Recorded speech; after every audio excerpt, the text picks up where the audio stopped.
Now I'm gonna take it a step further. I think to go even deeper, I think the second issue with the modern day church and the reason why it's feeling so bad is because then I think that Satan has entered into the modern day church so heavily that people who they had the spirit of God, they started to step away.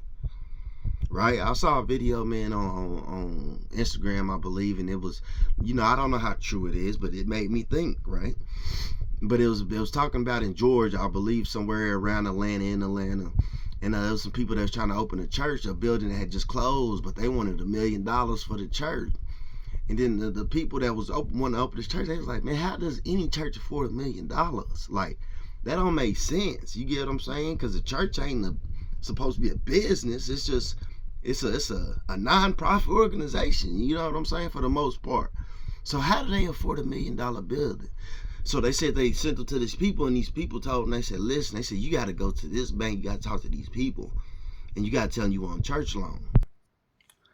So they go and they talk, but then to get this loan, there's certain requirements, right? Every loan, everything you do, you got to sign a contract. So in this contract, what it basically does is it says that there's certain things that you got to agree not to preach about.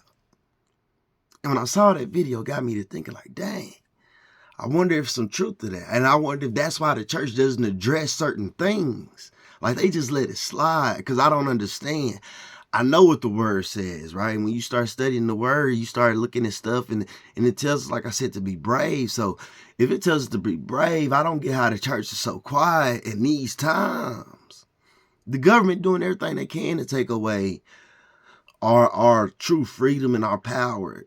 Even as people of God, and if you don't see that, then to me it's like, man, why are you so naive? Why are you be blind? Why you think he say be separate? Why you think he say don't trust the government? Because that's where the evil wickedness is. That's where it resides. But then you got churches running to the government. It just don't make sense to me. You got churches who they have government officials come and talk over the pulpit.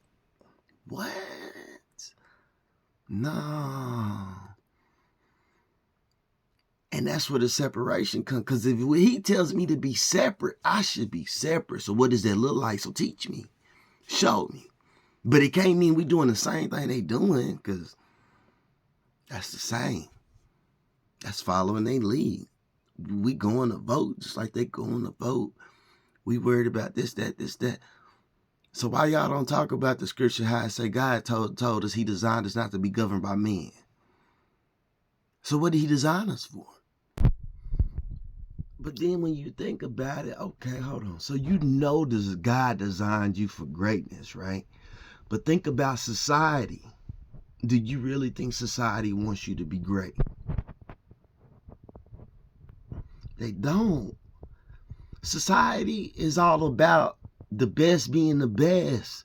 The best is not going to help you come up to be the best. You see what I'm saying? So society is designed to keep you in thinking, or designed to keep you in a way so that those who are up here can stay up there. They can't have everybody up there. So it's designed to be that way. So why would they want you to believe that you're great? They don't. So they have to confuse you. That's why it says the devil is the author of confusion. They have to confuse you in any shape, form, and fashion. And for people to think that they can't, the enemy won't use anything, he will. And if you don't believe it, then that's why we gotta go back to the beginning. Because what did he use on Eve? He used a serpent. So you don't think he'll use animals? You don't think he'll use people in today?